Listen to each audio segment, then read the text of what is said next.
Looking at an energy bill like this, it is incredibly easy to feel the frustration of a household budget squeezed by climbing costs. You see it immediately at the pump, too. The numbers flashing on the sign keep climbing, and your wallet feels lighter every time. Every time you buy something, you are paying a hidden fee, an invisible energy tax tucked inside the price of almost everything you own. Take a standard loaf of bread. You pay for the wheat, sure, but mostly you pay for the diesel that ran the farm tractor, the natural gas used to make fertilizer, and the fuel for the delivery truck that brought it to the store. Energy is the foundational ingredient of the entire economy, so when a supply disruption happens anywhere on the globe, it acts as a direct tax on your entire household budget. To understand why, we have to look at the massive physical reality of how energy moves. Every single day, millions of barrels of crude oil travel across the open ocean on giant tankers. 20% of all that global oil is forced to navigate through a single, extremely narrow stretch of water called the Strait of Hormuz. If a conflict or crisis threatens that specific choke point, that massive, steady flow of energy is instantly reduced to a trickle. This creates a situation economists call inelastic supply. In plain language, countries cannot simply decide to stop using energy overnight. So when there's even a little bit less fuel available, panicked buyers start outbidding each other for whatever is left on the market. Because the world relies on it so heavily, a tiny global supply drop of just 2 or 3% easily triggers a massive 30 to 50% spike in the price of energy worldwide. The global energy system operates on a knife's edge. A faraway shipping bottleneck acts like a dial, instantly turning up the cost of raw materials for the entire world.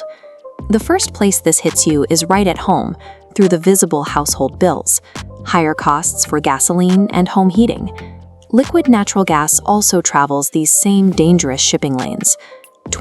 Simultaneously, the diesel required to run delivery trucks and transport those crops to supermarkets also skyrockets. This right here is the inescapable chain reaction. When energy gets more expensive, producing, growing, and moving absolutely everything else gets more expensive too. That ripple effect is a core driver of widespread inflation. It is incredibly frustrating. When energy prices go up, consumer spending goes down because people are simply worse off. This creates a double-sided trap called stagflation. It happens when the economy stops growing, it stagnates, at the exact same time that prices keep going up, or inflate. Governments and central banks struggle to fix this. They usually fight inflation by raising interest rates. But higher interest rates do not magically produce more oil, nor do they unblock a shipping lane. We have faced this before. In the 1970s, oil supply shocks caused widespread panic, long lines at the pump, and severe economic damage. But there is a crucial silver lining today. Compared to the total value of everything the world produces, we are actually only half as dependent on oil today as we were in 1973.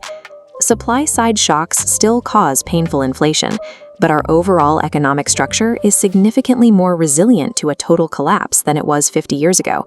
We also have a growing buffer. Renewables are slowly changing the recipe for how the world powers itself. By using more solar and wind, we rely less on oil to keep the lights on. It's also worth remembering that oil is extremely volatile. Just as panic can cause prices to soar 60% in a week, those same prices can plummet just as rapidly the moment a conflict resolves and supply lines reopen. Which brings us right back to your kitchen table and your monthly budget. When you see reports about oil supply drops, the news will make much more sense. You can trace that story directly to the price of the bread on your table and understand exactly why that invisible energy tax is being collected.